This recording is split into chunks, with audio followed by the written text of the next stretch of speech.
O mistério do sobrado.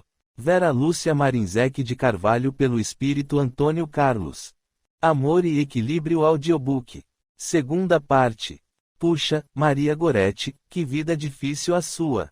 Você sofreu bastante, exclamou Suelen. Essa tal reencarnação, pela qual temos muitos corpos para viver na Terra, deve ser verdade. Tudo isso que sofreu deve ter sido reação de suas ações anteriores. Só não entendo o porquê de você estar aqui, falou Ademir. Pois logo entenderá, disse Maria Goretti. Vou continuar a narrar. Essa mulher deixou que tomasse banho e me deu roupa e comida. Fui dormir num quartinho do fundo, que era simples, mas limpo. Ela mandou que fosse descansar para começar a trabalhar no dia seguinte. Sabia fazer de tudo, mas na minha casa, que tinha chão de terra, fogão de tijolos, lavava roupa no riacho ou buscava água no poço. Você não sabe fazer nada, disse a senhora. Eu aprendo, quero aprender, minha casa era diferente. A senhora não pode me ensinar. Posso, mas não vou lhe pagar nada até que aprenda. Concordei, ter onde dormir e alimentos estava bom. E por 3 meses fiquei ali trabalhando. A senhora era dura, mal educada, severa, eu trabalhava muito e estava sempre cansada. Aprendi a fazer tudo, mas ela achava que não e não me pagava. Um dia, o filho dela, que morava em outra cidade, chegou e se engraçou comigo. À noite entrou no meu quarto, me estuprou e ainda ironizou: ora, você nem era virgem. No outro dia, com receio de que eu fosse comentar com a mãe dele, se adiantou e falou a ela que eu o convidara para dormir comigo. Minha patroa acreditou no filho e me mandou embora, deixando que eu levasse só as roupas que ela havia me dado. Saí procurando outro emprego, não encontrei, dormi na rua, tive muito medo. Estava faminta e não sabia o que fazer. Então uma moça muito enfeitada aproximou-se de mim. O que uma moça tão bonita está fazendo aqui, sozinha e tão triste? Maria Goretti suspirou e deu uma paradinha na sua narrativa para tomar água, e Mary pensou: seria difícil acreditar que Maria Goretti foi uma moça bonita se eu não estivesse acostumada a ver sofredores no umbral. São na maioria feios, porque estão desarmonizados, normalmente estão sujos, feridos ou doentes. Aqueles 7 estavam ali quase irreconhecíveis, pálidos, com expressões sofridas e tristes, eram uma sombra do que tinham sido. Porém sei que eles foram elegantes, que se vestiam bem, que eram arrumados. Como tudo acaba, infelizes dos que se orgulham do físico, daquilo que é ilusório, pois tudo passa, acaba, só o que é real, verdadeiro, fica. Ali estava uma boa lição para os orgulhosos: cultuar nomes, posições é imprudência, pois eles passam e às vezes tão rápido. E quem não fez por merecer um socorro, ir para uma colônia ou um posto de auxílio, com certeza após a morte do corpo carnal, fato que ocorre para todos, vem parar no umbral. E como é triste viver ali, parece não ter fim, embora se saiba que é passageiro. E o socorro parece ser demorado, porque essa ajuda é realizada quando o indivíduo muda, ou quer mudar de forma sincera, para melhor. Maria Goretti recomeçou a falar e a socorrista prestou atenção. Contei a essa moça a verdade. Venha comigo, convidou ela. Está vendo minhas roupas? Gostou? Pois pode ter iguais e não trabalhar. Sou uma prostituta. Faço por gosto o que seu pai a obrigava a fazer. Ganho bem e você poderá ganhar também. É jovem, bonita e tem experiência. Embora não quisesse ser uma prostituta, fui com ela, estava cansada, desiludida e muito sozinha. O dono do prostíbulo me aceitou e me tornei uma de suas garotas. Comecei a comprar roupas vistosas, não passei mais privações. Só que me tornei revoltada, não fiz amizade, conversava pouco, aprendi a ser cínica e tirar vantagens. E nunca ajudei ninguém nem com um copo d'água. Nunca gostei de ser o que era. E quando encontrei Benedito vi uma possibilidade de deixar aquela vida e o fiz. Só que, acostumada a ter tudo, a luxo, não queria viver modestamente, nem ele. Então tive a ideia de ter um prostíbulo. Sim, porque conhecia bem como funcionava, eram eles, os donos, que ganhavam dinheiro, Cobravam por tudo, aluguel caro dos quartos, para ter comida pronta, roupa lavada e passada e tinha-se que beber e fazer os fregueses gastar nos bares. Com tudo planejado, montamos mas para termos garotas começamos a enganar. Oferecíamos empregos vantajosos e fazíamos com que elas ficassem nos devendo dinheiro, assim as mantinhamos presas e vigiadas. Eu buscava meninas nas estradas e as obrigava a ter uma vida promíscua. Ensinava-as a evitar gravidez, mas quando uma delas ficava grávida, logo que começava a aparecer a barriga, mandava-a embora. Não tinha dó delas? Indagou Suelen. Era revoltada. Pensava, se passei por tudo aquilo, por que não as outras passarem também? Não tive dó. Eu sofri e deveria ter ajudado outras a não sofrer, mas não. Tinha prazer em ver mocinhas chorando e sofrendo. Fui má, muito má. Uma vez compramos uma garota com 9 anos, deixei-a com os caseiros, trabalhava como empregada. Quando ficou mocinha eu a leiloei, só que ela sabia o que ia ocorrer. Essa garota ficou tempo conosco, depois acabou fugindo. E para que elas obedecessem e não fugissem eu as surrava ou as deixava sem alimentos. Que coisa! Não aprendeu nada. Seu pai fez isso com você, que sofreu, e quando pôde fez a mesma coisa com outras garotas, disse Eleocácio. Acho que errei mais por isso, exclamou Maria Goretti. As garotas sofreram com minhas maldades. Às vezes, Benedito tinha dó de uma delas e queria ajudar e eu não deixava, até brigávamos. E para fazer tudo isso, ter a casa em funcionamento, pagávamos a policiais. Não teve vergonha de fazer isso com as meninas? Indagou Ademir. Não tive, às vezes justificava, colocando a culpa nelas, dizia, quem mandou ir atrás de facilidades. Agora tenho, e muito, arrependimento. Acho que qualquer uma das meninas que enganei, que obriguei, poderia ter me matado. Mas não vejo como e por que teriam feito isso no sobrado e junto de vocês. Benedito, você não se recorda de Isabel? Perguntou Eleocácio. Aquela bem que poderia ter mandado matar vocês e a mim. Sim, Isabel me denunciou e eu a acusei de ladra. Você, meu caro juiz, recebeu dinheiro do meu advogado para me dar razão. Só que Isabel não foi presa, teve que sair da cidade e o fez com muito ódio. Mas ela não fez nada disso, falou Maria Goretti, porque soubemos que Isabel morreu, desencarnou tempo depois, por causa de um aborto mal feito. Maria Goretti e Benedito, vocês se lembram de Lúcia? Uma garota que esteve com vocês? Perguntou Zefa. Lúcia, claro que eu lembro, exclamou Benedito. Foi uma garota que veio ter conosco enganada, pensou que ia ter um emprego e que ia ganhar muito dinheiro. Morava na cidade, mas mentiu aos pais que havia arrumado uma colocação em outra cidade. Era rebelde e Maria Goretti teve que lhe dar uma lição. É verdade, falou Maria Goretti. Lúcia não aceitou a vida que levava, quis fugir e ficou de castigo, aí teve a infeliz ideia de colocar fogo no quarto. Apagamos o incêndio, mas tivemos um grande prejuízo. Mandei surrá-la, só que Célio exagerou e ela bateu com a cabeça e ficou em estado grave. Com medo de que morresse, nós a levamos de madrugada para a porta do hospital e lá a deixamos. Soubemos que ela não se recuperou, falou Benedito.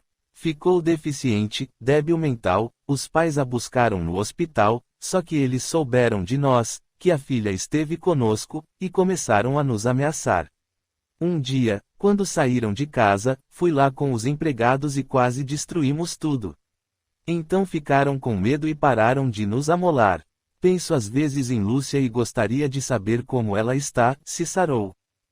Sente remorso pelo que fez a essa garota? Perguntou Zefa. Sinto muito remorso de tudo que fiz de errado, respondeu Benedito. Eu também sinto, falou Maria Goretti. Podia até ter tido o prostíbulo, seria errado, mas não me daria tanto remorso. O que me dói é ter feito isso com aquelas mocinhas. Enganei-as, obrigando-as a fazer tudo aquilo. Isso dói muito. Às vezes a figura de Lúcia vem à minha mente toda machucada, com os olhos parados e abobados. Acho merecido estar aqui. Meu Deus, como fui má. Penso muito em minha vida, aqui não faço outra coisa, e imagino que eu poderia ter agido diferente. Naquele dia, ao relento, poderia ter procurado mais trabalho, não ter aceitado o convite daquela moça, ter ido em busca do auxílio de uma religião. Mas não fiz nada disso. O que fiz está feito e as consequências estão aqui, estou presa neste local horrível e sofrendo muito. Maria Goretti calou-se e novamente veio o silêncio assustador. Quando se fazia silêncio ali, naquela sala que era cópia da que um dia fora a sala do sobrado, ouviam-se os ruídos de fora, gritos, gargalhadas, gemidos que podiam arrepiar de medo os não acostumados, mas eles, ali há tempo, anos, já não ligavam. Se eles se calavam, na sala, naquele recinto, fazia silêncio, e ouviam-se os barulhos de fora com mais clareza, principalmente se prestasse atenção. Ademir, Armando, não querem falar de vocês? Perguntou Mary delicadamente. Capítulo 6. Ademir e Armando. Eu não gostaria, respondeu Armando. Acho o que fiz muito íntimo. Não me sinto à vontade para fazê-lo, mas ao mesmo tempo acho que necessito falar. Talvez eu melhore, porque necessito pedir perdão. E você, Armando, foi o culpado, mais do que eu, incentivou-me ao erro, falou Ademir. Não me coloque a culpa. Se você não fosse considerado culpado, não teria vindo para cá junto de nós. Não o obriguei a nada, fez porque quis, falou Armando, defendendo-se. Tem razão, é mais fácil colocar a culpa nos outros. Você me incentivou, mas fiz porque quis. Agora entendo que escutamos sempre coisas ruins e boas, mas fazemos as que queremos. Não deveria ter lhe dado atenção. Ademir fez uma pausa, abaixou a cabeça, suspirou e foi falando devagar. Tinha tudo para seguir o caminho certo. Família estruturada, fui um filho amado. Meus pais fizeram o que podiam por mim e pelos meus irmãos. Não estudei mais porque não quis, porque queria me casar, estava apaixonado por uma mulher encantadora e boa. Casei-me e era feliz. Tivemos filhos lindos e sadios. Era religioso, frequentava com assiduidade o templo e orava. E por que está aqui? Você é o único de nós que diz ter sido religioso. Que aconteceu? Perguntou Suelen, curiosa. Fui hipócrita, respondeu Ademir. Era um pseudo-religioso, uma pessoa que tinha religião de forma externa, de fachada. Porque, se eu tivesse sido realmente religioso, não teria feito o que fiz. Até que queria ser bom, mas não fui. Às vezes penso, onde está Deus, que eu adorava? Ademir olhou para Mary, que respondeu. Deus, meu amigo, está em toda parte. Até aqui? Perguntou Suelen. Sim, até aqui, respondeu a socorrista. Verdade, tenho vergonha de Deus, mas por que ele está aqui, neste lugar tão feio? Indagou Suelen novamente. Não existe lugar em que Deus não esteja. Sim, ele está aqui dentro de nós, respondeu Mary. Como dentro de mim? Indagou Ademir. Como Deus está dentro de mim se cometi tantos erros?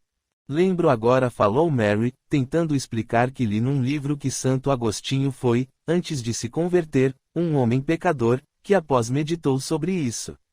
Indagava, onde estava, meu Deus, quando eu vivia errando? E teve a resposta, estava no meio do seu coração.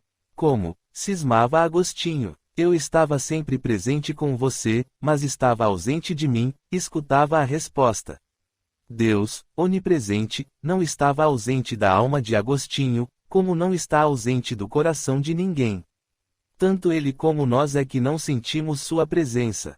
Ignoramos a presença de Deus em nós. Às vezes penso que poderia me justificar e dizer que não sabia o que fazia, mas sabia, sim. Acho que todos nós sabemos quando erramos, falou Ademir. A ilusão é forte e fazemos a nossa verdade, a que nos convém, disse Eleocácio. Já pensei sobre isso, expressou Mary. E meditei muito sobre uma passagem do Evangelho em que Jesus na cruz disse, Pai, perdoa-lhes, porque não sabem o que fazem. Nós erramos e muitas vezes dizemos que não sabíamos, mas temos tudo para saber e deveríamos saber. Se a ignorância anulasse o erro, Jesus não teria dito, perdoa-lhes. Mesmo dizendo que eles não sabiam, pediu a Deus que os perdoasse. Não se perdoa quem não é culpado. E esse não saber, quando deveríamos e poderíamos saber, é que é erro. Imprudência é ignorar a presença de Deus em nós e não dar atenção às leis divinas, que nos orientam seguir rumo ao progresso, para fazermos o bem e evitarmos todo o mal. Acho que, se a gente pensasse mais ou acreditasse realmente nisso, não faria tanta bobagem, disse Benedito. Vou falar o que eu fiz, disse Ademir, decidido. Quando comecei a trabalhar para o Sr. Armando, que agora é um companheiro de infortúnio e por isso não o chamo mais de senhor, logo percebi que ele não era honesto nem trabalhador. Não venha com ofensas, interrompeu Armando. Não estou ofendendo. Não quero ofender mais ninguém, respondeu Ademir. Está bem, não fui honesto. Pode continuar, não o interrompo mais, falou Armando. E Ademir continuou. Sei agora que deveria ter saído daquele trabalho. Lembro que, quando era mocinho, peguei um dinheiro que era para pagar uma mensalidade e gastei, comprei até presentes para minha mãe. Fiquei de castigo por isso, meus pais conversaram muito comigo. Meu pai me disse, filho, seja honesto, fuja das tentações, afaste-se das pessoas desonestas. Mas emprego estava difícil, eu não queria ficar desempregado e achei que poderia conviver bem com meu patrão e continuar sendo bom. Fazia meu trabalho do melhor modo possível. Nessa época só eu trabalhava em casa, meus filhos eram pequenos e eu lhes queria dar mais conforto. E acabei não resistindo aos incentivos de Armando para fazer determinados trabalhos. Assim, comecei a fazer extras e ganhava relativamente bem por eles. E tentei justificar, como a gente arruma justificação quando quer. É para o bem de minha família, pensava. Com esse dinheiro vou comprar os remédios para minha sogra, brinquedos para as crianças, ou emprestar para meu irmão, etc. Só que o bem dos meus nem sempre resultava no bem de outros. E por esse esquecimento fui fazendo coisas erradas, acumulando pecados. Armando tinha uma fábrica, uma pequena indústria que não dava lucro, era só fachada, para ter um local onde dizia trabalhar e ter dinheiro. Ele era um cobrador de dívidas, cobrava porcentagens do que recebia e eu comecei a ajudá-lo. Ia até as pessoas e as ameaçava, se tivesse ficado só nas ameaças, hoje não sentiria tanto remorso, embora humilhasse as pessoas. Mas cumpria as ameaças, surrei muitas pessoas, quebrei objetos delas, destruí sem deixar provas. E isso não foi só para cobrar dívidas, mas também por motivos simples, desafetos, brigas. Lembro, para minha infelicidade, de tudo muito bem e de que pelo que fiz muitas lágrimas foram derramadas. Mas de alguns casos recordo com mais remorso. Um deles é o de uma senhora viúva que teve que tirar o filho da escola para pagar os juros exorbitantes. Outro é o de um senhor que, após uma surra, sentiu-se tão humilhado que se suicidou. E outro, bem, este é o mais triste. Por ordens de Armando e por muito dinheiro, provoquei um acidente e uma pessoa morreu. Ademir suspirou e parou de falar. Suelen lhe indagou, você matou uma pessoa. Você é um assassino. Eu a matei. Ademir exclamou triste e continuou a falar. Assassino. Termo forte cujo sentido só vim a saber quando fui assassinado. A intenção era matar e fiz de forma que não fosse descoberto e não fui. E, para me iludir, encarnado, tive em mente que só provoquei o acidente, mas o que fiz foi um assassinato planejado e a sangue frio. Matei uma pessoa que nem conhecia e que, tudo indicava, era boa. O retorno veio depressa, fui morto, e não foi só isso, ainda vim para cá, para este lugar horroroso, e sofro pelo que fiz. Mas fui a causa de muitas pessoas sofrerem e o que sinto agora é justo. Como vocês veem, dei uma de santinho e fui muito ruim. Agora, fale você, Armando, diga-nos por que me pagou para matar essa pessoa. Não quero, não vou falar nada, exclamou Armando. Quietaram-se por instantes.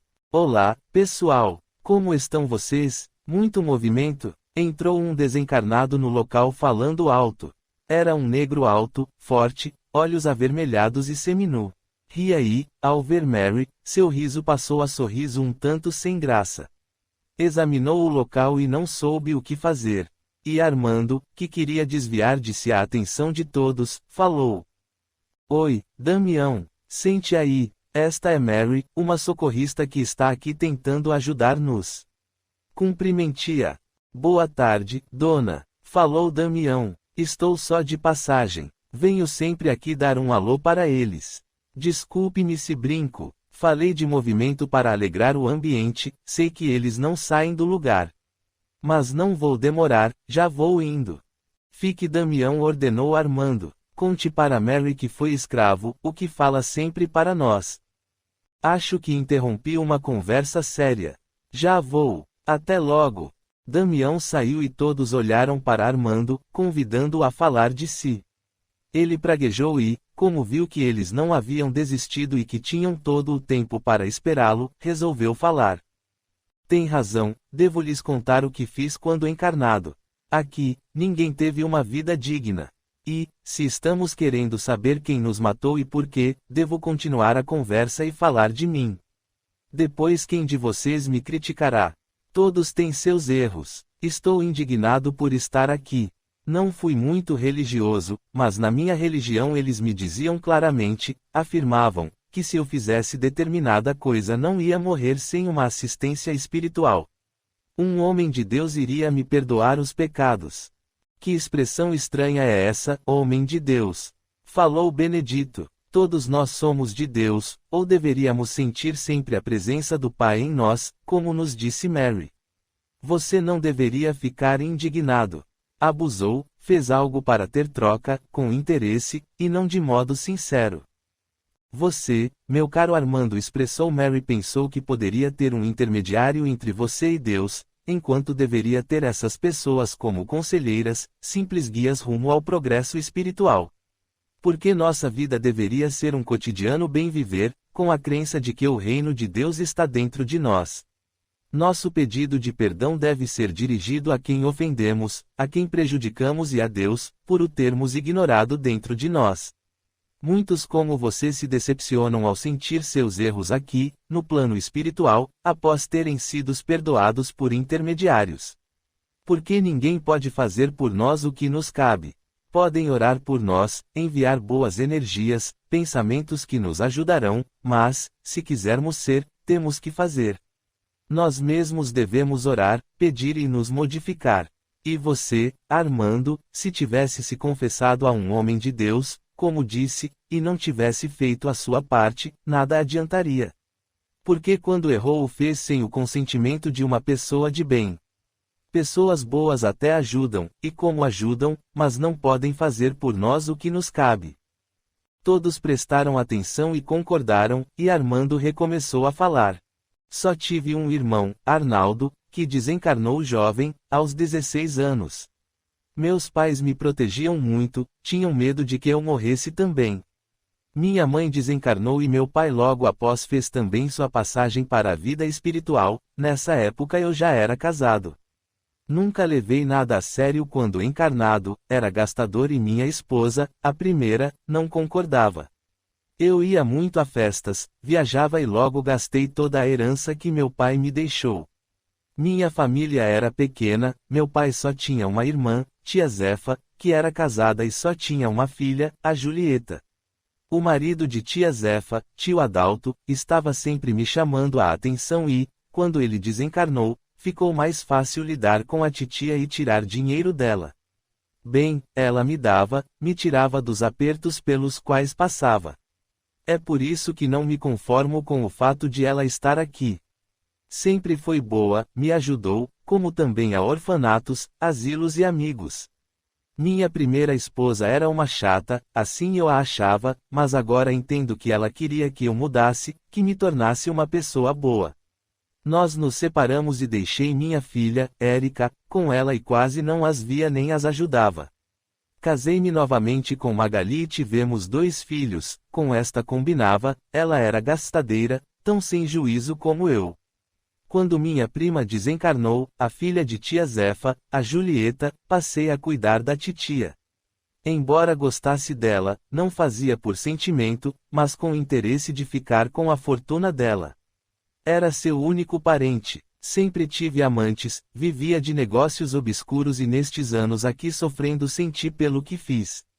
Ademir tem razão, penso muito também e me sinto responsável pelo senhor que se suicidou por não ter como me pagar e pelos que passaram fome para se livrar de nós, pagando-nos. Tenho remorso de ter desencaminhado moças, fazendo-as ser prostitutas.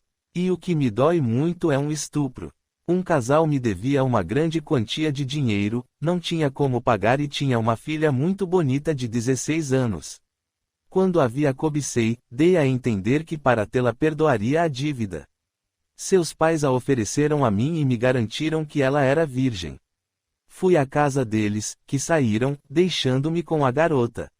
Ela me explicou que pelos pais fazia tudo, porque eles iam perder a casa que moravam e não tinham para onde ir. Que o pai havia pegado dinheiro emprestado porque a mãe tinha ficado doente, que ela me pagaria aos poucos, iria arrumar trabalho. Não me importei, tudo aquilo era problema deles, não meu.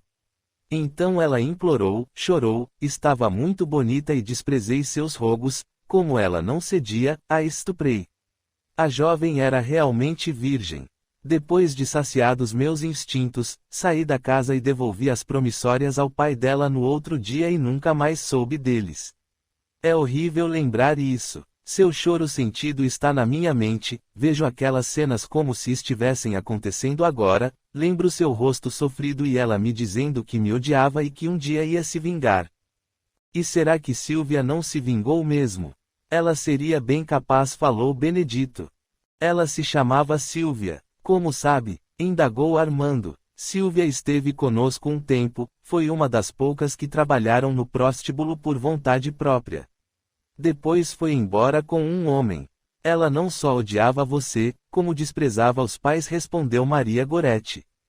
Você, meu caro Armando, espalhou o ódio. Entende o que fez? Separou uma família e colocou no coração de uma menina de 16 anos esse sentimento ruim, disse Mary. Armando abaixou a cabeça e Benedito falou, e de Margarida, você se lembra? Mas a essa não fiz mal, respondeu Armando. Não mesmo? Perguntou Benedito. Eu não o conhecia, só de nome, vim saber quem era aqui, neste local. Mas tinha-lhe mágoa. Margarida era uma moça que nos servia e você a ajudou a fugir. Fiquei apaixonado e fiz isso, sim. Mas depois de um tempo enjoei dela e, como ficou doente, a mandei embora. Você a mandou embora porque ficou doente? Exclamou Suelen. Que horror! Naquela época achei certo. Hoje não faria isso, devia ter cuidado dela. Espero que Margarida esteja bem, falou Armando, sincero. Nós aqui queremos que os que prejudicamos estejam bem. Mas será que estão? Melhor a nosso remorso pensar que estão bem. Mas vamos analisar friamente, não devem estar. Quem recebe uma maldade, sofre, disse Suelen suspirando. E aconteceu o acidente, não aconteceu, Armando? De que Ademir falou, perguntou Zefa. Aconteceu, também é um tormento pensar nisso. Planejei e matamos uma jovem, e sua mãe sofreu muito e o noivo também. Conte para mim, Armando, como vocês mataram Julieta, pediu Zefa. Sempre tive curiosidade de saber os detalhes. A senhora sabe que fomos nós? Sabia? Perguntou Ademir, aflito. Sim, sabia, respondeu Zefa. O que aqui não se sabe um do outro? Indagou Eleocácio. Ademir, porque se admira de Zefa já ter conhecimento disso.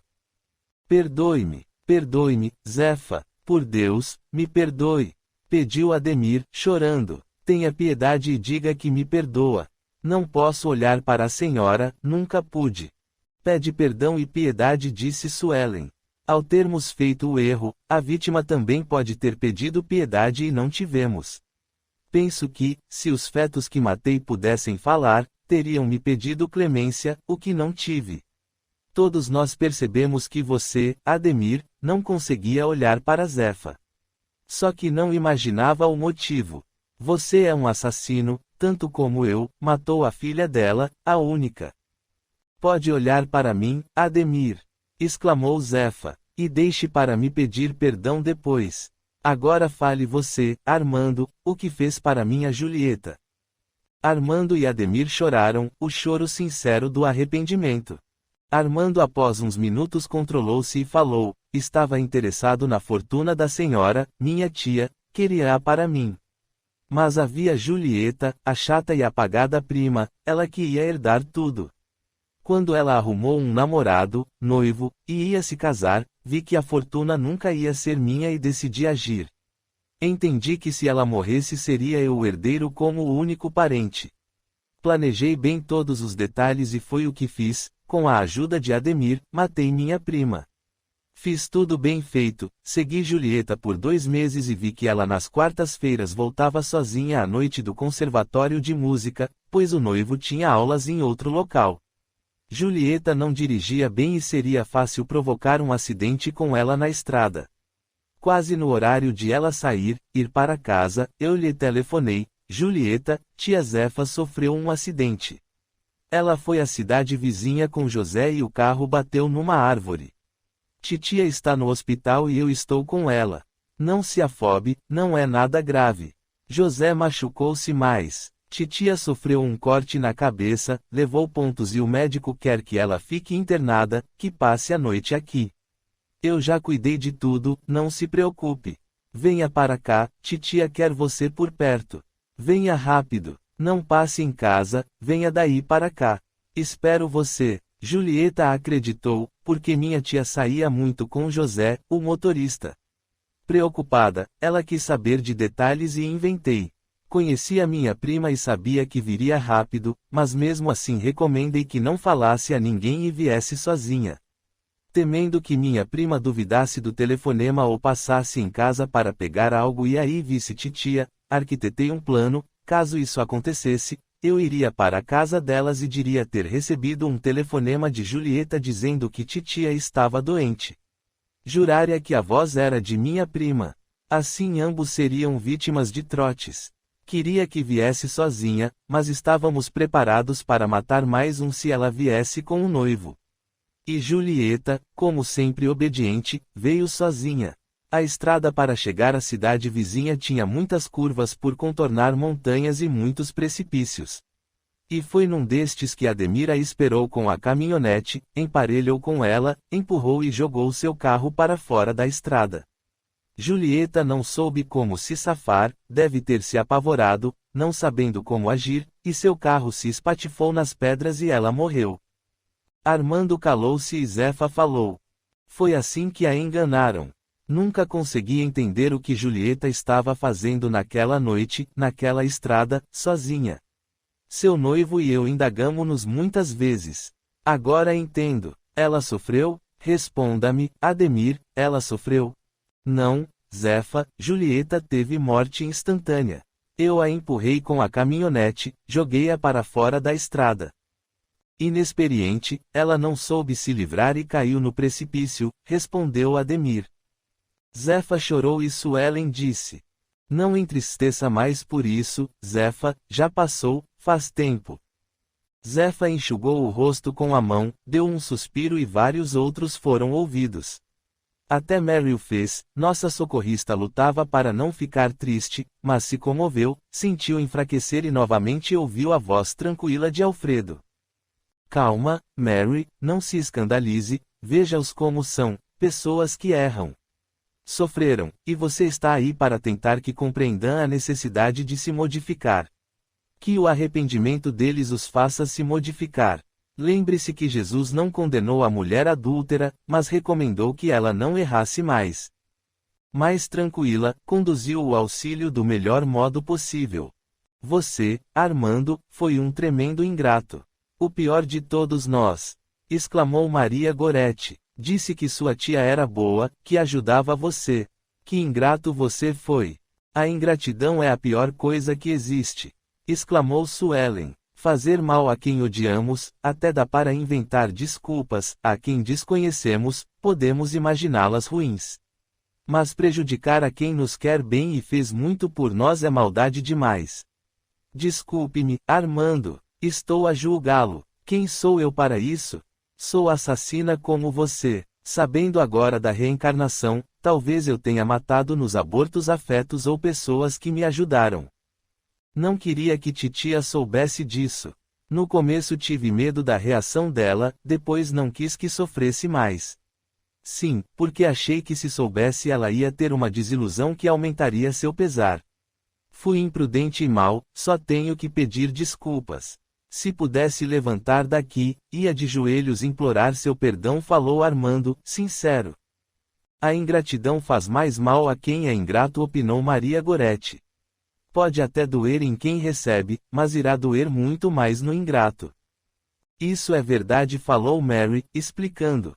Porque quem faz por amor, de modo sincero, o bem, não espera recompensas nem um simples, obrigado. A ingratidão até pode doer no benfeitor, mas deve passar logo, e como você disse, Maria Goretti, irá um dia doer muito em quem teve ingratidão. Ser grato é um sinal que o indivíduo aprende a amar de forma certa. Pessoas gratas tornam-se receptivas a receber mais, enquanto no ingrato muitas vezes essa receptividade é cortada por ele mesmo. Aquele que não sabe agradecer, não merece receber. Mas você, Suelen, disse bem, não nos cabe julgar ninguém aqui. Armando foi ingrato, reconheceu seu erro. É verdade, reconheço meu grande erro e se voltasse no tempo não seria mais ingrato. Se voltar a viver junto de tia Zefa, serei um escravo dela. Disse Armando. Eu não quero isso, respondeu Zefa. Não me importo mais com sua ingratidão. Já fiquei sentida, agora creio que o compreendo. Se eu puder escolher, não quero nem você nem Ademir perto de mim. Não os quero mal, mas não creio ser possível amá-los. Que bando somos nós! Exclamou Suelen. Tivemos todos os motivos para sermos mortos. Mas falamos e ainda não sabemos quem nos assassinou e por qual dos nossos erros. É verdade, falou Eleocácio. Eu, como juiz acostumado a julgar crimes, não faço ideia do que nos ocorreu. Será que não vamos saber nunca? Indagou Maria Goretti. Lembro a vocês que falta Zefa falar, disse Benedito. Deixe minha tia, exclamou Armando. Ela já sofreu muito, e pelo visto existe injustiça após a morte do corpo. Deve ser uma continuação mesmo, não só da vida, pois não acabamos, mas de tudo, e as injustiças continuam. Titia, eu sofreria em seu lugar. Eu mereço, a senhora, não. Não, meu caro Armando, no plano espiritual não há injustiças. Muitas vezes se pensa que não são justos certos acontecimentos, mas basta analisarmos com frieza e entenderemos que não há injustiça nem no plano físico, esclareceu Mary. Já sei, é por essa tal da lei da reencarnação, falou Maria Goretti. Vocês sabem muitas coisas, usam termos certos, falam muito de reencarnações. Como sabem disso? Indagou Mary. Foram os socorristas que nos falaram, respondeu Suelen. É isso mesmo, disse Zefa. São os samaritanos, pessoas como você, Mary, que têm nos visitado e nos falado coisas bonitas e úteis. E quando eles vêm, fico menos perturbada. Mas nunca aqui me senti como agora, tão lúcida, disse Suelen. Mary entendeu que Alfredo a ajudava, enviando-lhes fluidos para que todos pudessem melhorar, falar de si e serem auxiliados, socorridos.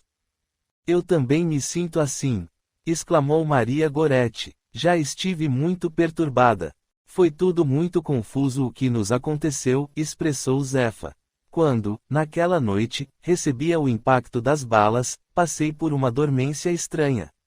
O primeiro tiro me fez cair, não sei explicar, mas ouvi outros tiros e recebi o segundo. Quis morrer para parar de sentir tudo aquilo, mas, pobre de mim, já estava morta.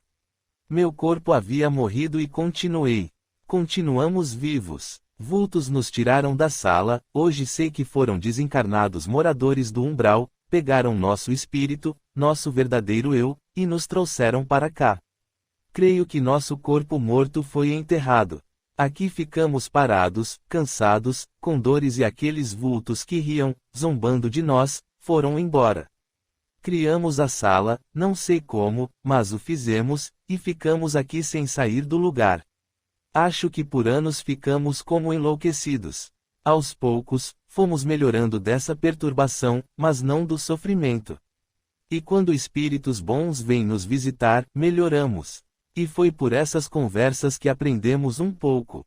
E o assunto que nos interessou mais foi a reencarnação, talvez porque nos tenha dado a esperança de sair daqui, acabar com este sofrimento e renascer, ter outra oportunidade de viver em outro corpo, de ter um reinício e esquecer.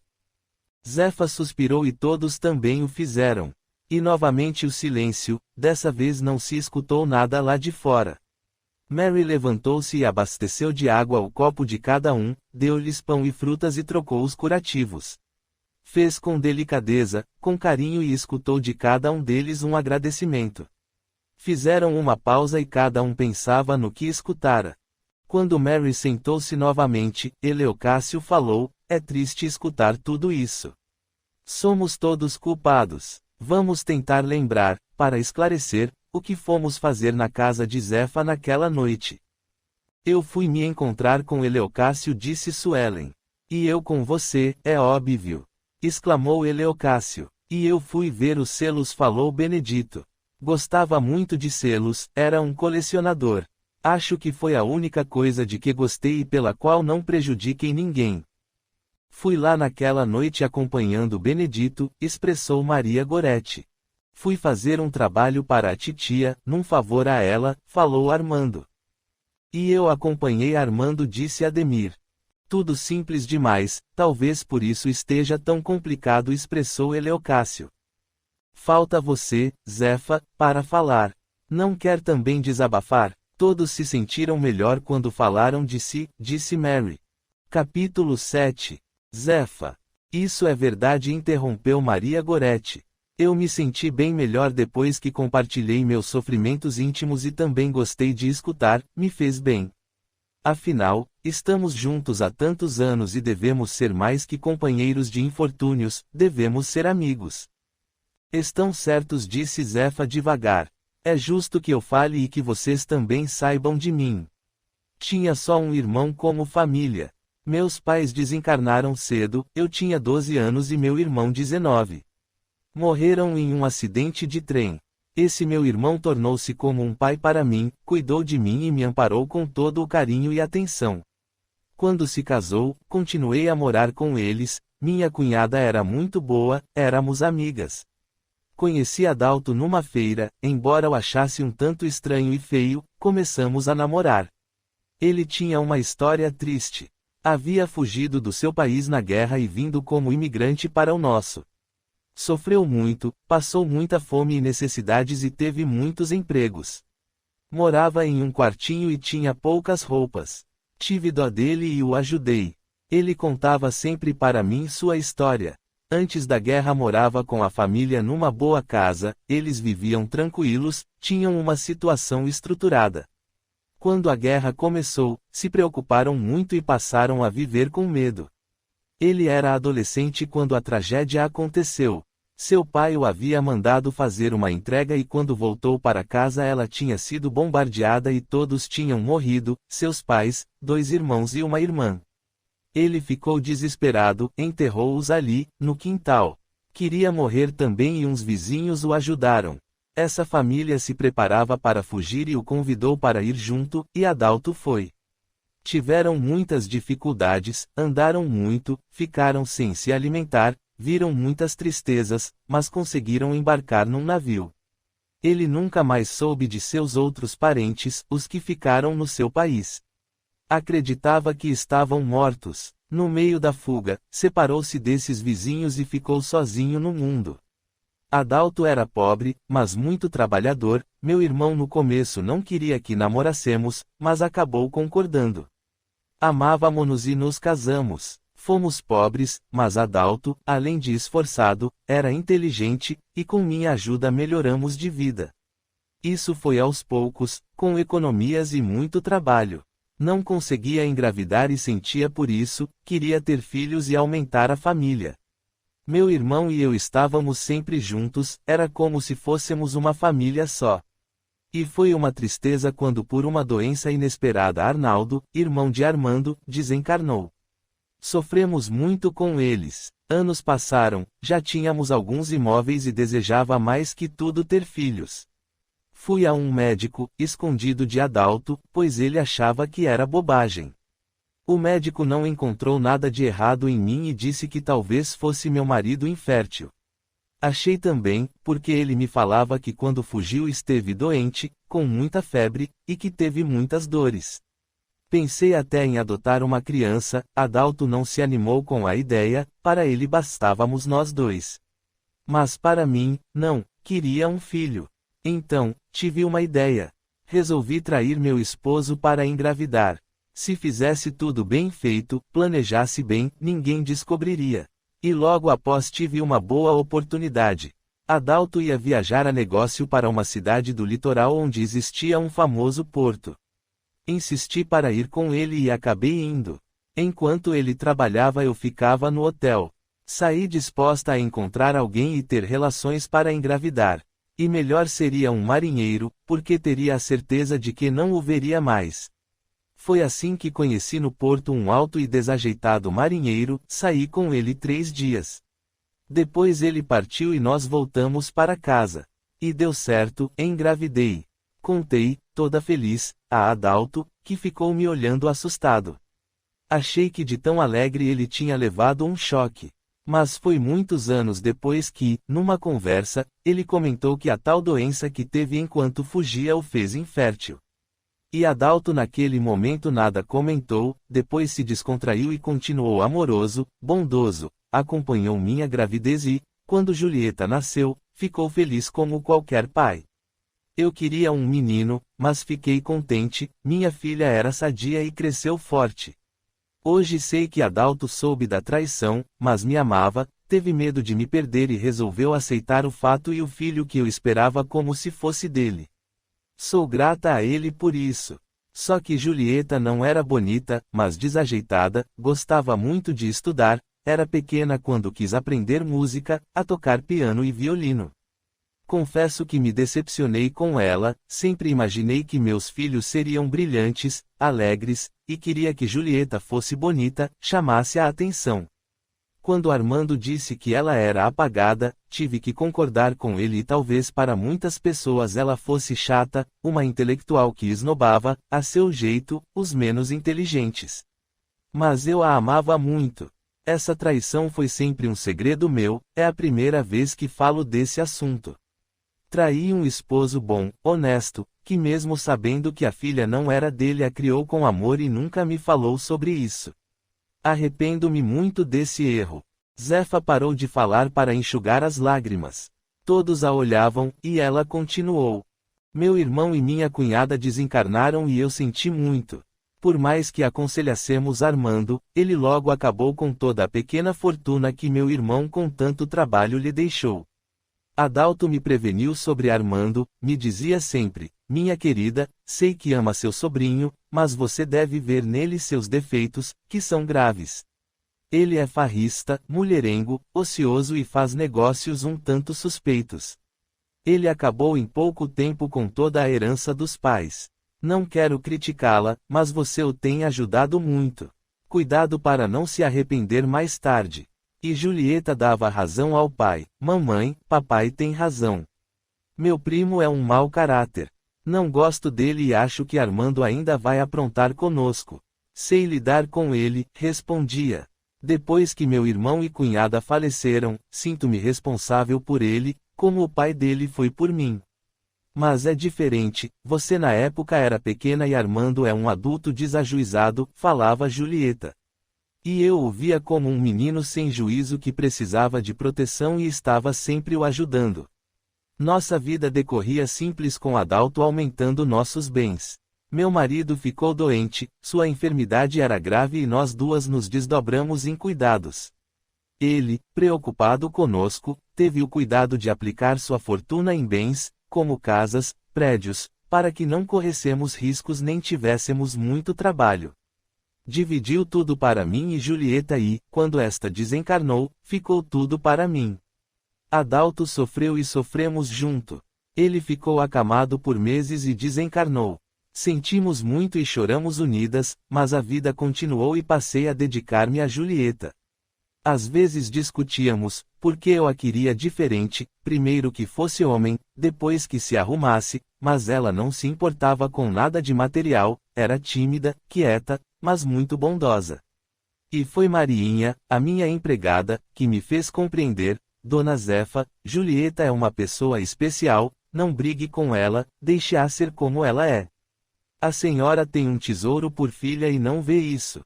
Compreendi e, quando a aceitei, nos tornamos amigas e não brigamos mais. E continuava dando dinheiro ao Armando, às vezes escondido de minha filha. Era meu único sobrinho e eu achava que ele me queria bem. Fiquei animada quando Julieta me contou que estava namorando, mas quando conheci Ricardo fiquei decepcionada. Porém, logo entendi, os dois pareciam ter sido feitos um para o outro. Ricardo também era feio, desajeitado, e os dois tinham gostos iguais. Ele era professor de música e, como ela, gostava de ler. Iam muito ao teatro e às vezes eu ia com eles.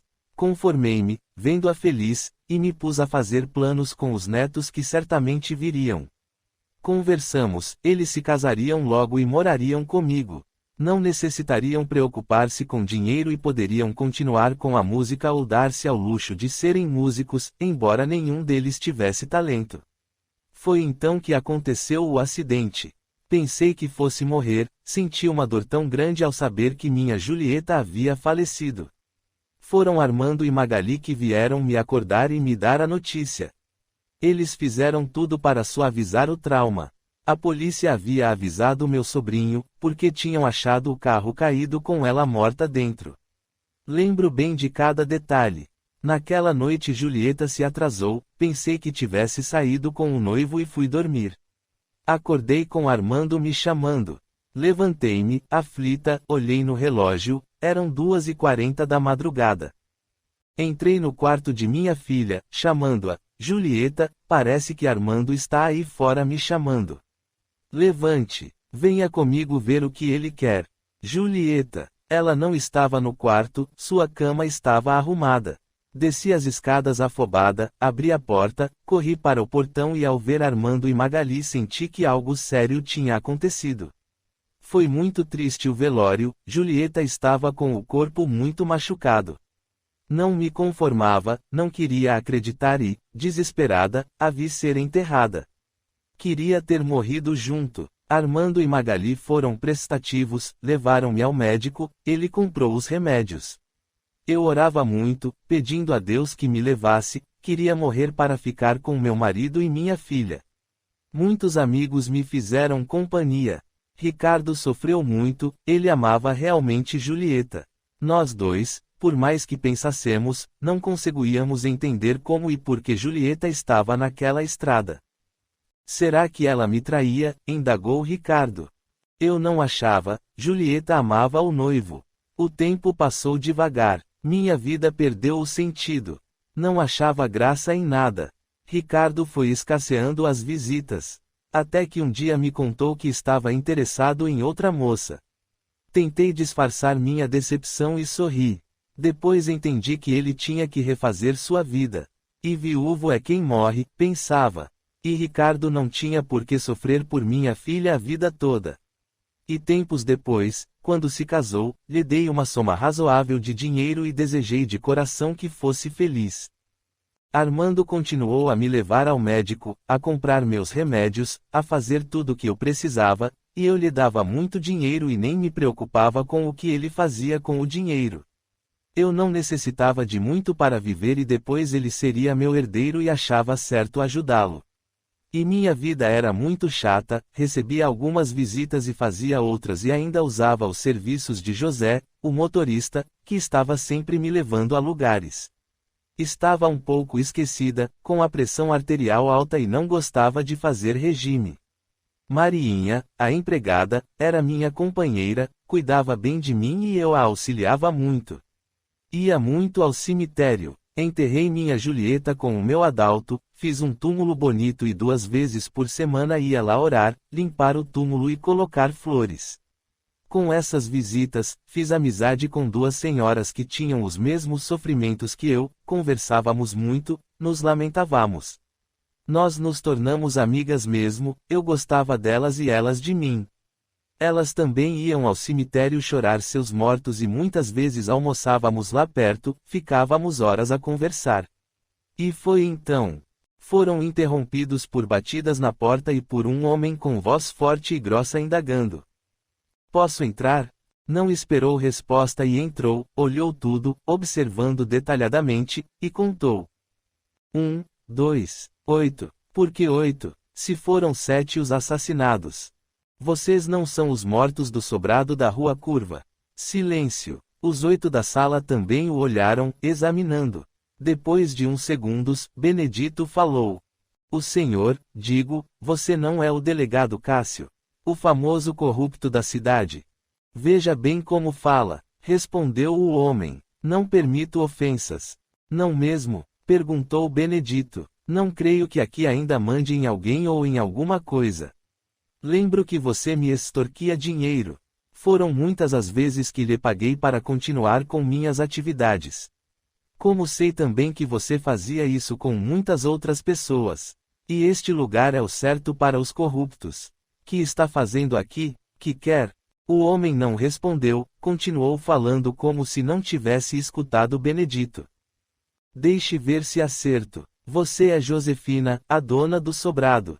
Estão um pouco modificados, sujos, descabelados, desarrumados, mas eu, que os examinei tanto e tenho tudo na memória, os reconheço. O juiz, a amante, o mal afamado sobrinho e seu empregado, Ademir, cuja família me incomodou para que encontrasse o assassino. E os donos do bordel. E você quem é? Apontou o dedo para Mary, que tranquilamente respondeu. Sou uma trabalhadora do bem e estou aqui para ajudá-los. Puxa, para ajudá-los tem que ficar aqui? Perguntou o visitante. Não é nada agradável este lugar. Calma lá, meu caro, disse Suelen. Primeiro nos diga, quem é você? É realmente o delegado, ou foi? Depois nos diga o que veio fazer aqui. Você está sendo inconveniente. Vocês estão muito lúcidos. Pensei que fosse encontrá-los perturbados, dementes. Conversam bem. Estou estranhando. Por que estão assim? Perguntou o homem. Perguntamos primeiro, respondeu Suelen. Mas você tem razão, com a presença de Mary, estamos ou ficamos melhores. Mas já estivemos muito perturbados. Estou raciocinando perfeitamente e recordando também. Agora nos responda, porque estamos curiosos. Você entrou aqui como se fosse o dono do pedaço. Sou o delegado Cássio, ou melhor, fui. Hoje sou o delega ou delegadozinho, como me chamam. Para responder a tudo que me perguntou, preciso de tempo. Temos todo o tempo que quiser, falou Maria Goretti. Não saímos daqui mesmo. Gostaria de saber o que faz aqui. Se Mary permitir, gostaria de ouvi-lo. Você cuidou do nosso caso?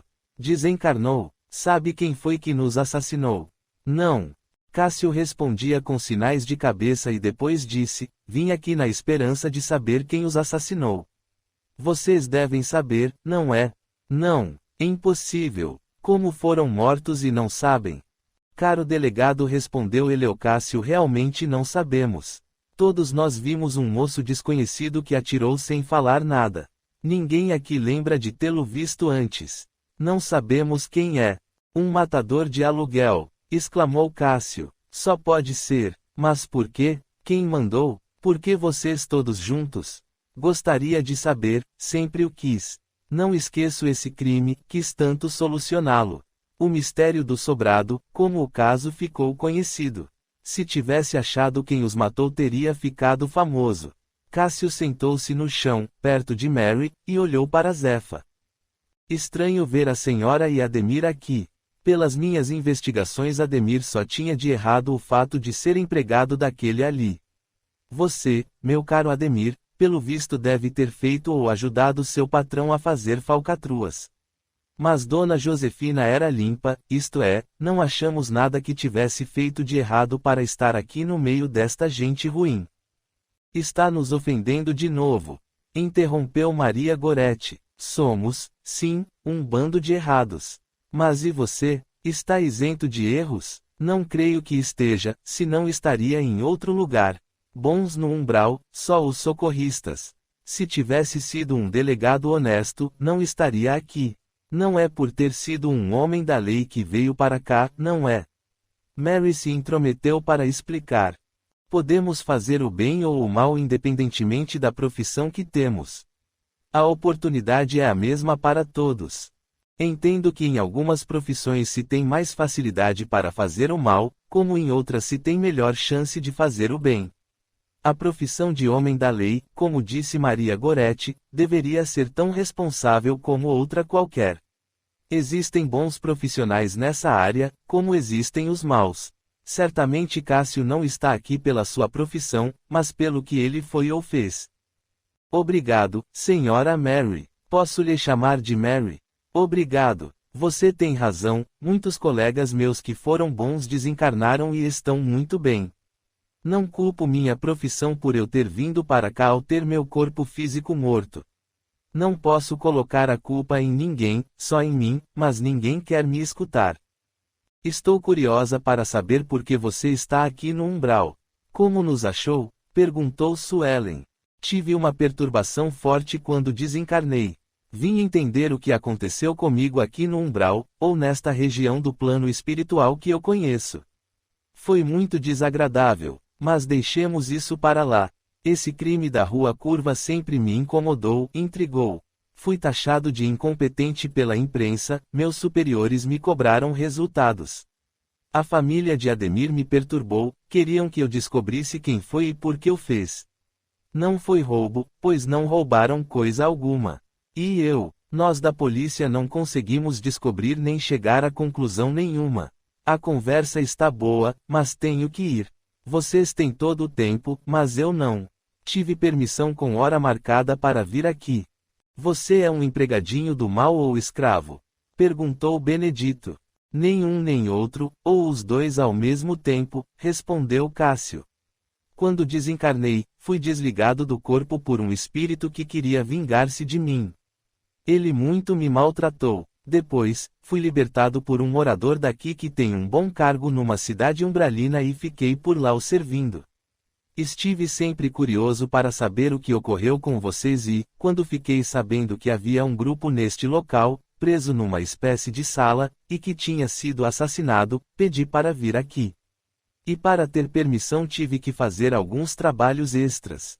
Mas tenho hora certa para voltar. Se não voltar no horário, o que lhe acontecerá? Perguntou Suelen.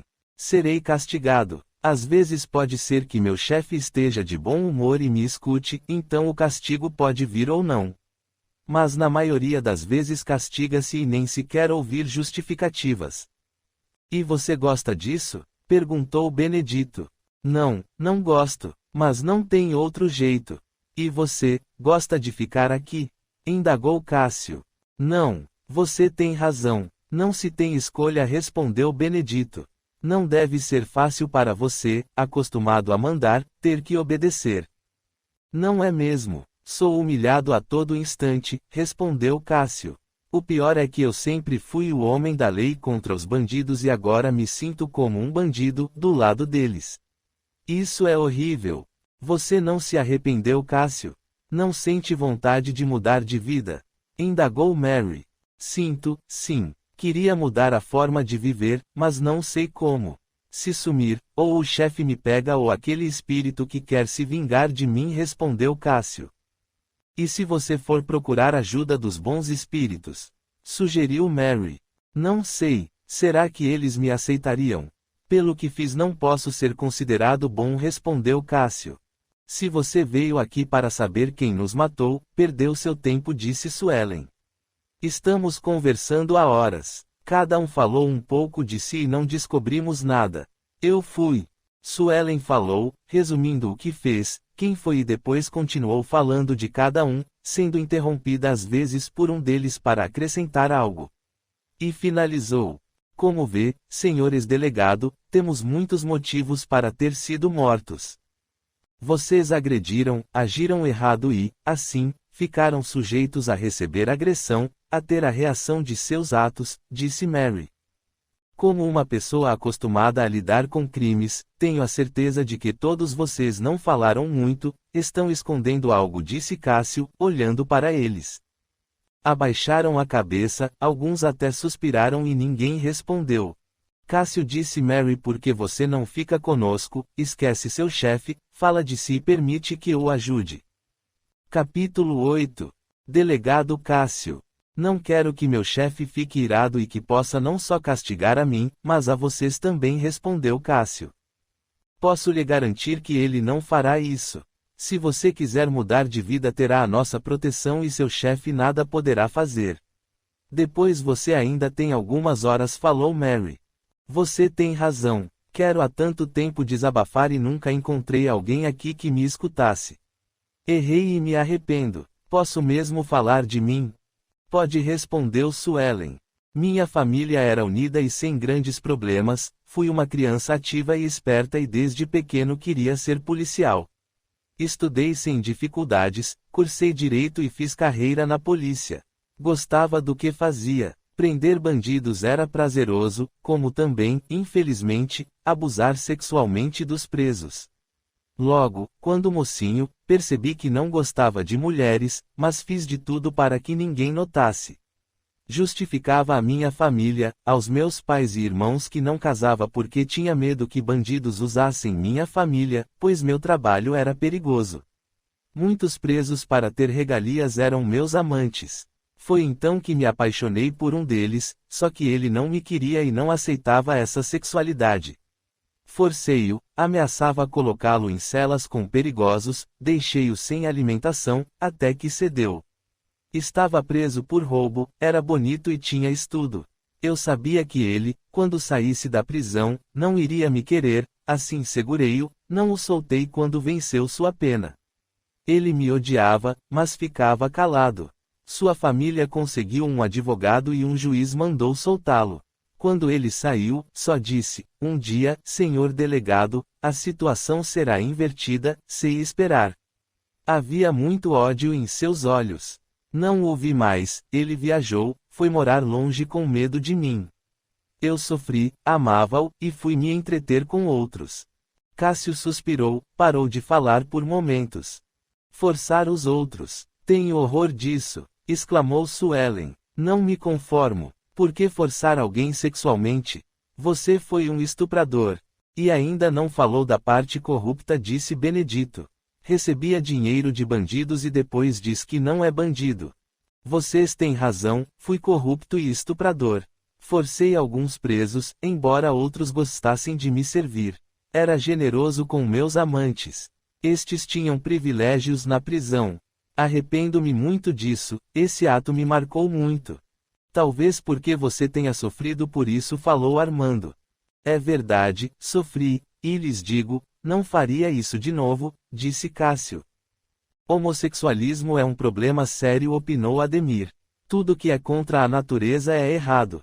Quando encarnado, tive um vizinho que não funcionava como homem, mas era honesto, vivia sozinho e nunca teve amantes. Era uma boa pessoa, estava sempre ajudando os outros e todos gostavam dele.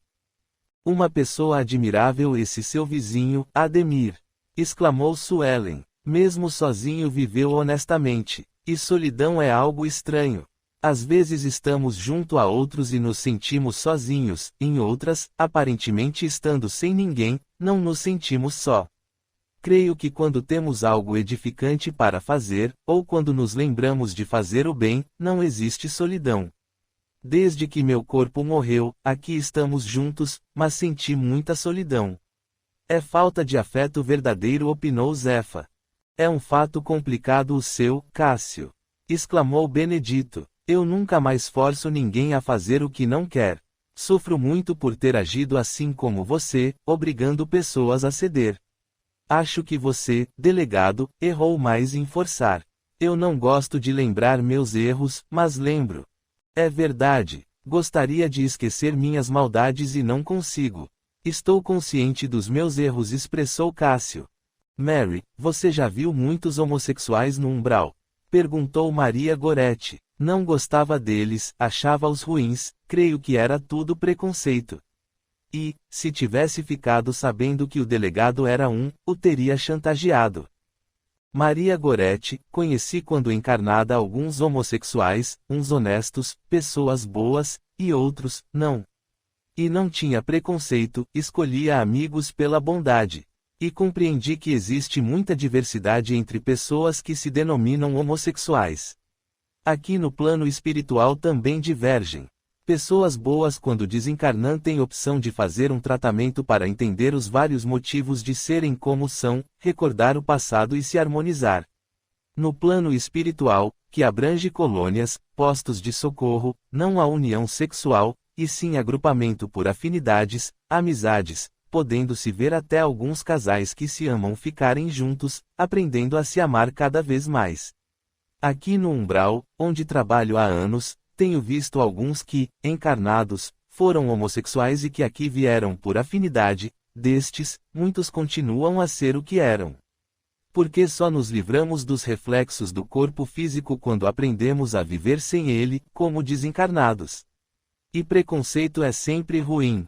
Eu nunca gostei de homossexuais, falou Armando. Mas quem sou eu para julgar alguém? Pessoas boas, as que não têm erros e estão sempre auxiliando, não julgam. Você, Cássio, enganou as pessoas direitinho. Eu, que me julgava bem informado, nunca soube disso. Tinha vergonha, temia a opinião dos outros e não temia a minha consciência, respondeu Cássio. Você gostou de ter sido homossexual? Perguntou Maria Goretti. Não, respondeu Cássio. Não gostei, penso mesmo que Deus fez o homem para a mulher e vice-versa. Mas não foi só por isso que vim parar no umbral.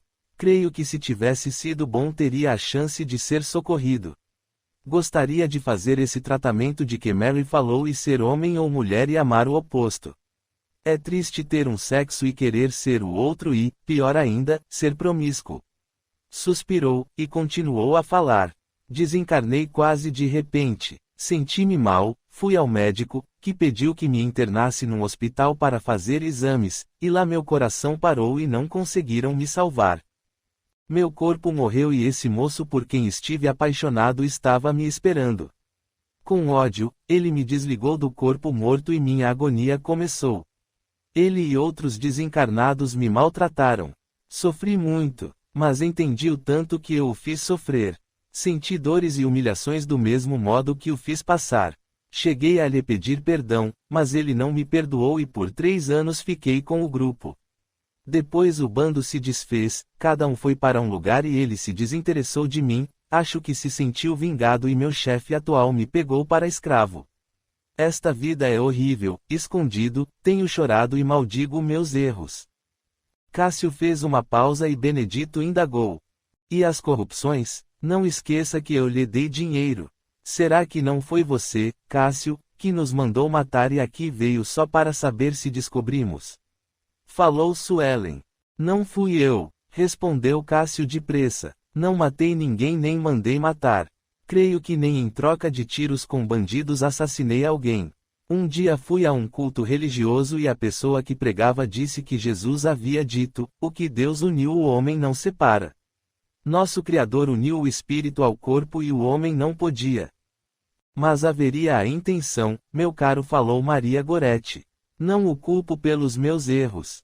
Acho que onde eu estivesse iria fazer alguma maldade a alguém, porque eu era má. Mas se você tivesse sido correto teria impedido as mocinhas de sofrerem. Como você, eu fui corrupto, falou Eleocácio.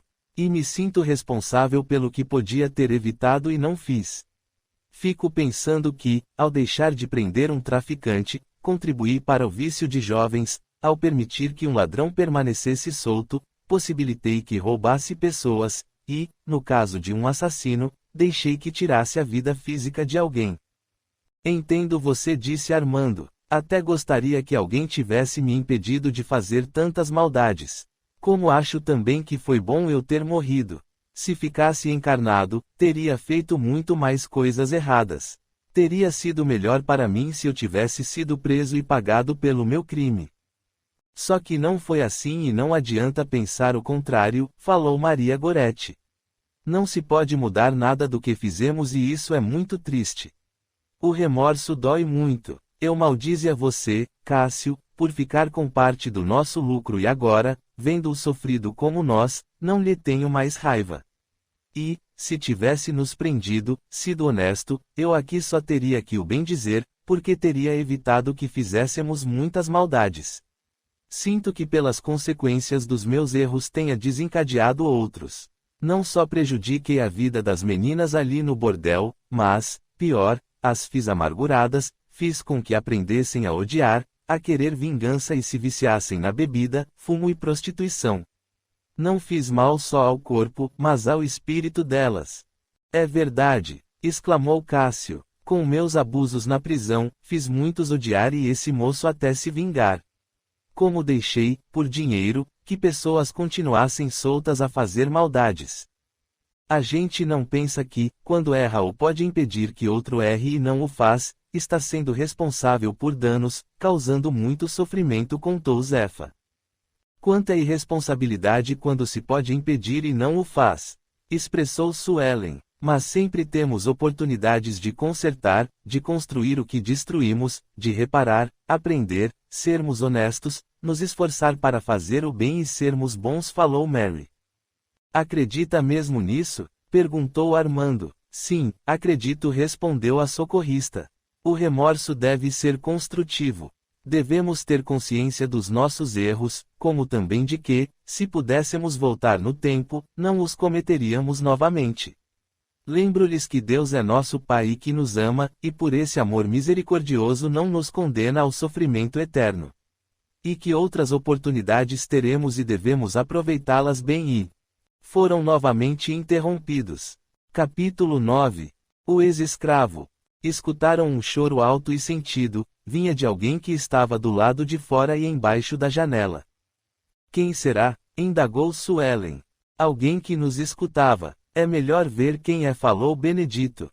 Por favor, faça você isso, Mary, veja quem é. Nós não saímos do lugar.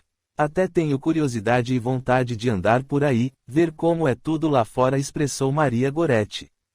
Mary levantou-se, passou pela porta e encostado na janela estava Damião. Você não é Damião, que nos visitou há pouco? Perguntou a socorrista. Sou, respondeu ele. Entre, venha conversar conosco, convidou Mary. Damião entrou depressa, ainda chorava. A socorrista voltou a sentar em seu lugar e ele ficou de pé. Todos o olharam, curiosos. Mary também o observou, o ex-escravo era de estrutura pequena, magro, mulato e cabelos lisos.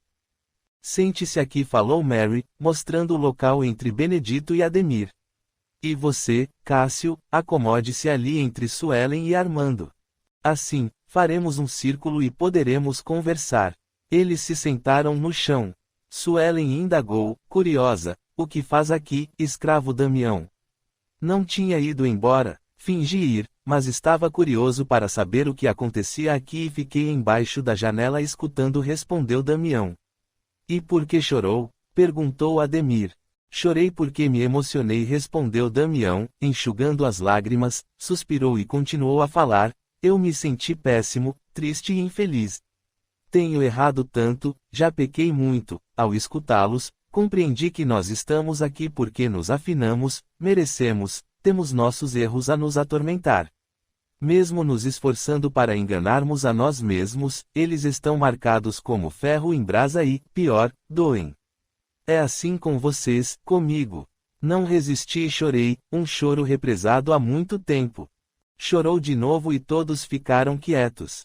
Entenderam-no, pois achavam também que as ações maldosas marcam, para uns são como um lodo pegajoso, para outros, uma chaga. Muitos até tentam disfarçar, ou ignorar, tentando esquecer, mas um dia elas vêm à tona e não se pode fugir do que se fez. Para Damião, talvez por saber que queimaduras deixam marcas, comparou seus erros desse modo. E foi Mary quem quebrou o silêncio. Damião, você não quer falar de você? Podemos escutá-lo. Fale, Damião. Sempre achei sua alegria falsa. Você se sentirá melhor após desabafar, falou Suelen. Não tenho nada de bom para recordar, para falar, disse Damião, pensativo. Depois de um suspiro continuou a falar pausadamente. Mas quero fazê-lo. Vou contar a vocês como foi minha vida. Nasci escravo, numa grande fazenda. Era menino e ambicionava servir na casa grande, porque senão ia para as lavouras de café, onde o serviço era pesado. Então pedi para o feitor e para as escravas que trabalhavam na casa para intercederem a meu favor e esperava ansioso ser chamado. Nessa fazenda não havia muitos maus tratos, como tínhamos conhecimento de que ocorria em outros lugares. Trabalhava-se muito, descansava-se pouco, a senzala era grande e a comida, farta. Só que preguiçosos levavam chicotadas e o castigo para brigas era também o chicote. Escravos fujões eram marcados com ferro quente como gado. Mas quase não havia fugas, porque não se tinha para onde ir. A meninada, escravos crianças, brincava pelo terreiro e logo tinha alguns trabalhos para fazer. O dono da fazenda tinha um filho quase da minha idade, mais novo 2 anos. Chamava-se Alceu, e eu queria servir-lhe. O senhor foi escolher um negrinho para isso, fiz de tudo para ser escolhido, mas ele preferiu um primo meu, que era mais velho e forte. Fiquei revoltado e resolvi impedir, planejei e executei meu plano. Fiz um buraco e cobri com palha, depois levei esse meu primo ao local. Convidei-o para ver um ninho de passarinho, sabia que ele gostava de ver. Deixei-o ir na frente para que caísse no buraco. Dentro do buraco tinha colocado um pedaço de pau enfincado no chão, com a ponta para cima. Resultado, além de ele torcer o pé, fez um corte grande, perdeu muito sangue. Eu me fingi de indignado e fui ajudá-lo. Levei-o para a senzala e em seguida voltei correndo ao local e desfiz o buraco. Meu primo teria que ficar acamado por tempo e eu fui em seu lugar para a casa grande. Apresentei-me ao meu dono. Senhor, o escolhido não pode vir, está machucado. É um descuidado que certamente não dará certo para cuidar do senhorzinho Alceu. Vim em seu lugar, e você dará certo, negrinho? Perguntou o senhor, rindo. Darei, sim, senhor. Sou magro, mas forte e esperto. Está bem, fique. Se você se der bem ficará, se não, voltará à senzala. Meu primo nem desconfiou que eu tinha feito essa maldade, o coitado ficou com a perna imóvel, teve muitas dores e até me agradeceu por tê-lo socorrido, levando-o para a senzala. Tudo fiz para que me aceitassem na casa grande, fazia tudo que o menino Alceu queria. Você parece me bajular demais. Mas vou aceitá-lo, direi ao papai que quero você, falou o senhorzinho. Detestava ser escravo, queria ser dono, branco e importante. Mas como não dava, resolvi usar da inteligência para facilitar minha vida. Quase não ia mais à senzala. Minha mãe reclamava, mas estava contente por eu estar bem. Assistindo às aulas com senhorzinho, porque ele tinha um professor que ia à fazenda 2 vezes por semana, comecei a aprender e, vendo que tinha facilidade e gostava, Alceu me fazia sentar com ele e assistir e participar das aulas. Aprendia tudo rápido e até explicava ao meu senhorzinho, que era preguiçoso e desinteressado. Aprendi até a falar mais 2 idiomas. Minha vida era tranquila, porque Alceu era ocioso, mas nas férias vinha da cidade um primo dele, Mariozinho, que era uma peste. Ele me obrigava a fazer coisas ridículas, me batia e ofendia. Alceu ria e mudava o comportamento comigo. Quando Mariozinho ia embora, era um alívio. Naquelas férias, logo no começo, resolvi mandar esse primo indesejável embora. Senhor Alceu e o primo estavam no quarto. Saí e fiquei no jardim, embaixo da janela do quarto em que estavam. Sabia que naquela hora o senhor ia para a lavoura e passava por ali. Fiquei como que se vigiasse e quando vi o senhor fingi me assustar. Deu resultado, ele me indagou, que faz aí, negrinho? Eu, nada, respondi, arregalando os olhos. Que foi, negrinho? Venha cá, conte por que está vigiando a janela do quarto de Alceu. Ele está lá com Mariozinho.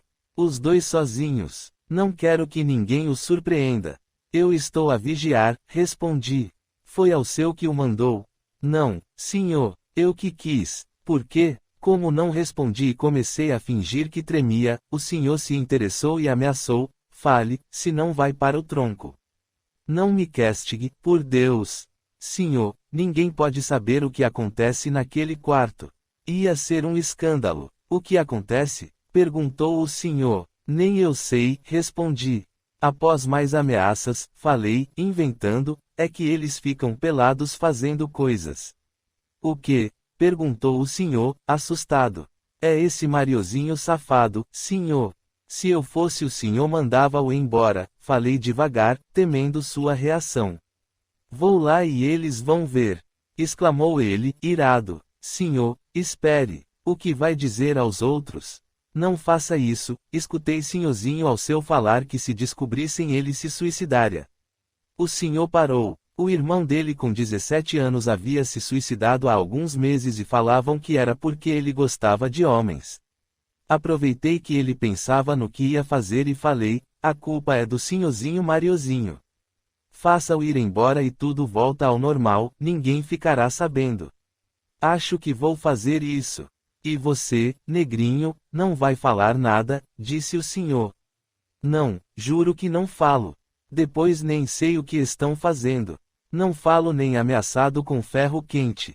Sou fiel ao senhorzinho ao seu, falei, beijando os dedos cruzados, costume por ali de quando se fazia um juramento. Se falar, arranco-lhe a língua. Disse o senhor, saindo e me deixando ali. Na tarde seguinte Mariozinho foi embora. Senti-me vitorioso e resolvi usar da palavra, da fala, para fofocar, caluniar para resolver meus problemas. E fazia de tal forma que ninguém sabia que era eu. Assim, as escravas da casa grande tinham medo de mim, porque tinha como fazer minha vontade junto de Alceu. Achava Deus injusto, Alceu tinha tudo, era bobinho, ocioso, enquanto eu era inteligente, esperto e escravo, estava sempre blasfemando. Senhor Alceu e eu crescemos e me tornei seu capanga, um guarda-costas, que era chamado de jagunço. Tinha tudo que um escravo poderia ter e também as negrinhas. Só queria sexo e não queria envolvimento. Fiz muitas maldades que até resultaram em castigos no tronco para meus irmãos de raça.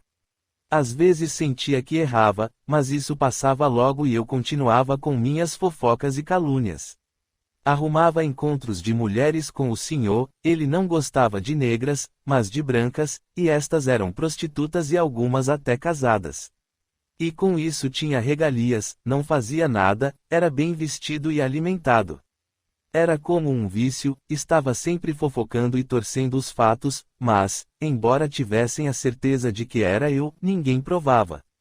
Um dia, fui causa de briga ferrenha entre as negras da Casa Grande. Assim cansada das minhas fofocas e porque também sabia que era eu quem arruinava encontros amorosos para seu marido, mandou castigar-me. Era alvo de inveja, e me levaram depressa para o tronco. O senhor e o senhorzinho Alceu não estavam em casa. Já tinha recebido a metade das chicotadas, quando o senhor chegou e mandou parar imediatamente.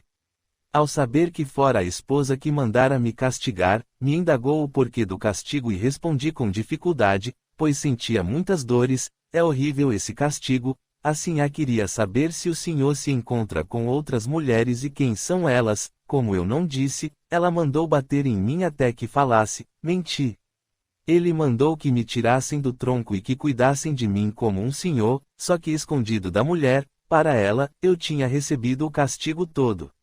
O senhor recompensou-me com dinheiro e deu ordem que eu não poderia ser mais castigado. Isso me tranquilizou, mas tomei mais cuidado com minhas fofocas.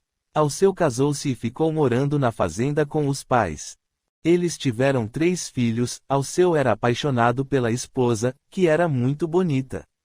O casal resolveu passar uns tempos na Europa, na Espanha, porque os avós dela eram espanhóis e tinham deixado para ela como herança bens naquele país. Pedi, implorei para ir junto, queria viajar, argumentei, o senhor Alceu precisa de alguém de confiança ao seu lado e que fale espanhol. O pai dele achou que era boa ideia e fui com eles.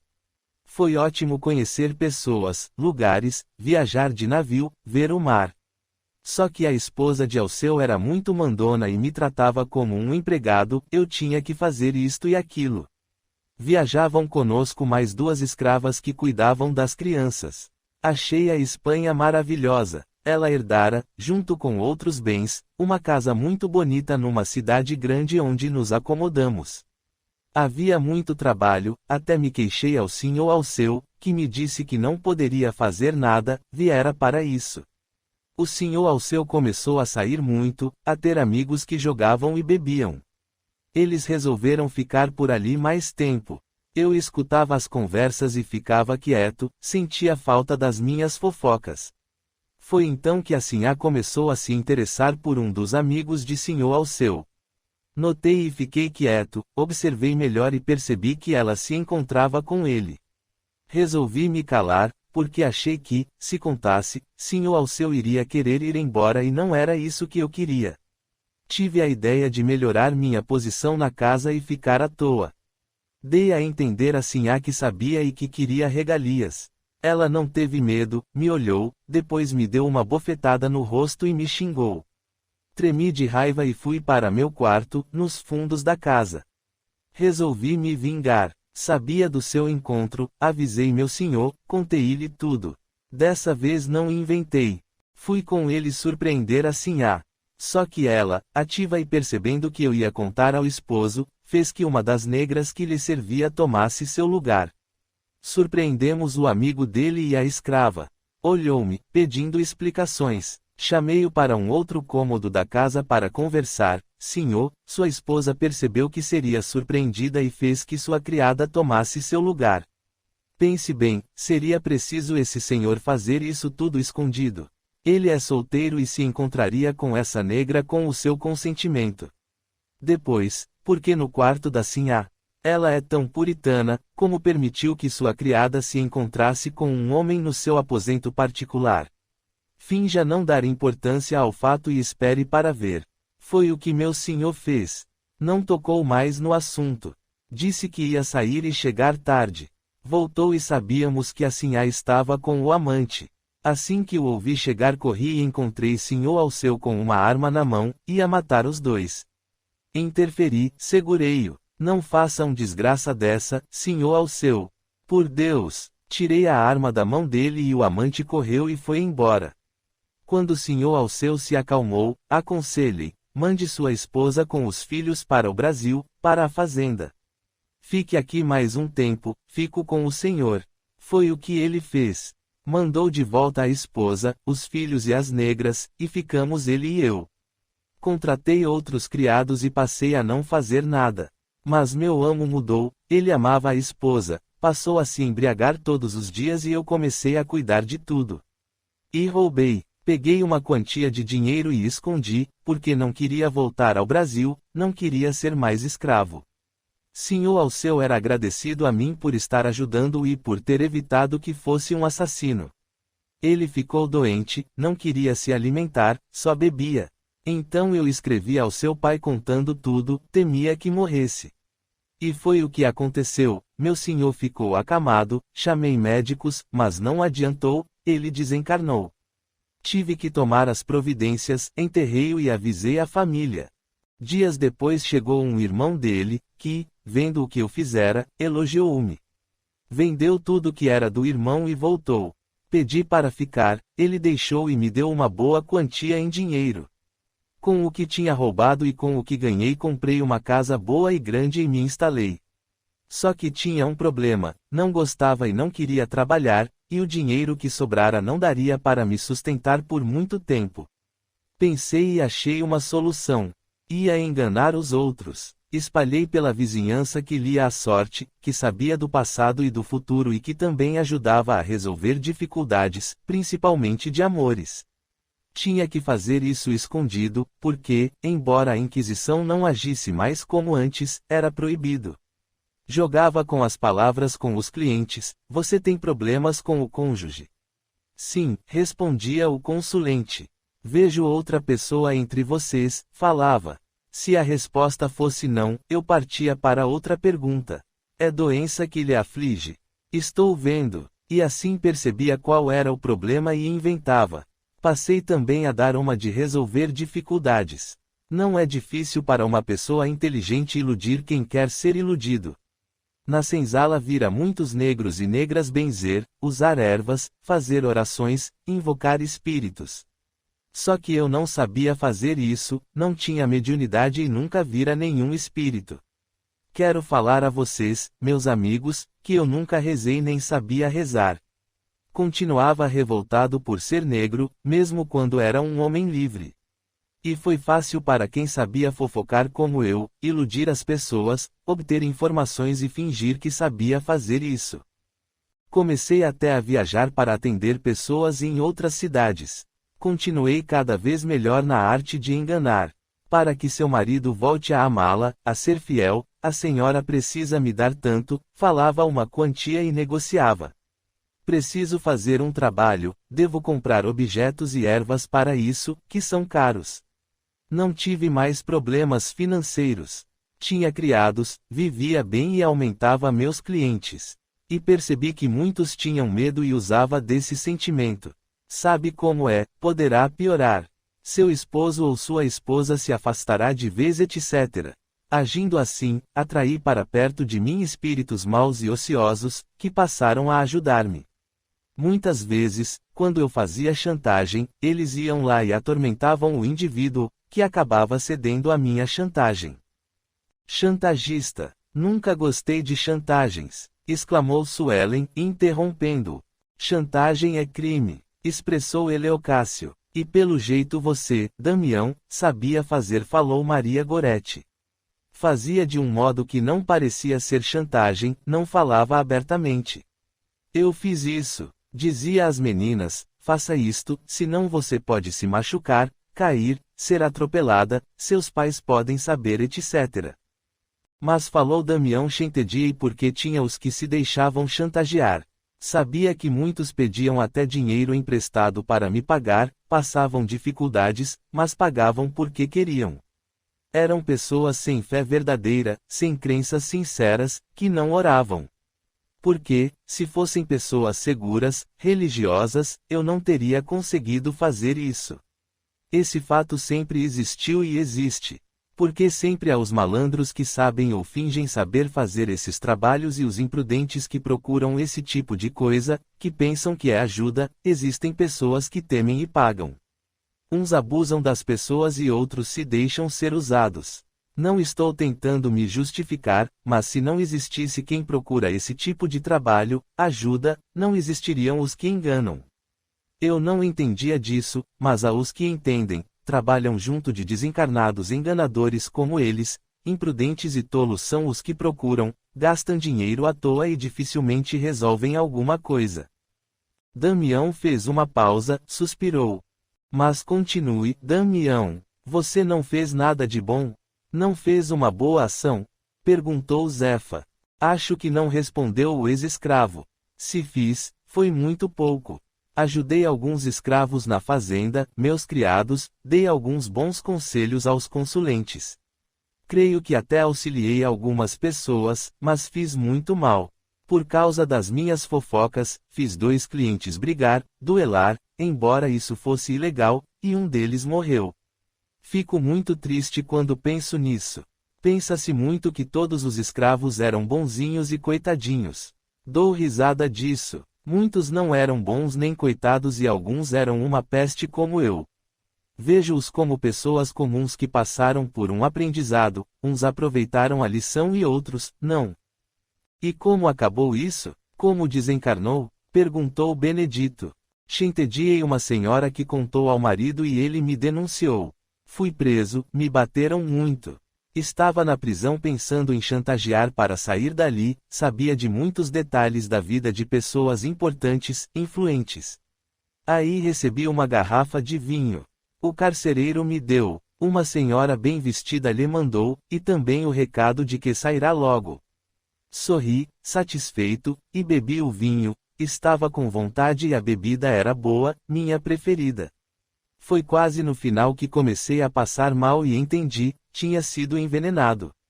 Desencarnei com ódio. Podemos dizer que desencarnou pelo veneno de sua língua, falou Maria Goretti, dando uma risadinha. Ninguém sorriu, olharam para Damião, convidando-o com olhares a continuar, e ele o fez. Fui desligado do corpo morto lá mesmo na prisão por espíritos que ali vagavam e fui para minha casa. Enterraram meu corpo numa vala simples. E minha casa foi sendo invadida, um levou um móvel, outro, alguns objetos e meses depois não restava mais nada. Como não tinha parentes, o governo vendeu minha propriedade. Vinguei-me obsediando algumas pessoas que achava serem meus inimigos. Quem me matou foi uma jovem senhora que traía o marido, ficou com medo que a delatasse e ela e o amante me mandaram o vinho envenenado.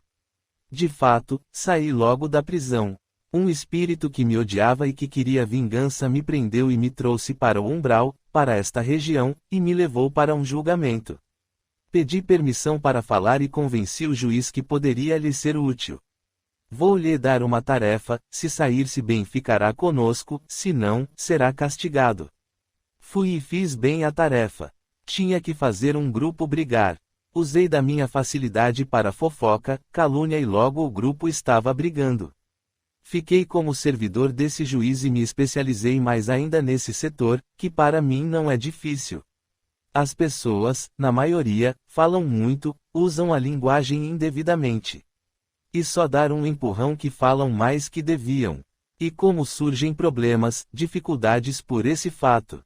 Mas existem os prudentes, sérios, e meu trabalho com estes não dá certo. Muitos já aprenderam a não fofocar, não caluniar e mesmo as verdades eles sabem como falar. Com estes não adianta insistir, não dão atenção a difamadores. Mas ultimamente tenho feito meu trabalho forçado, já não gosto de ver pessoas sendo ofendidas, caluniadas, brigando. Tenho estado insatisfeito, ainda mais porque recordei alguns fatos de minhas outras encarnações. Fui um feitor racista, não gostava de negros.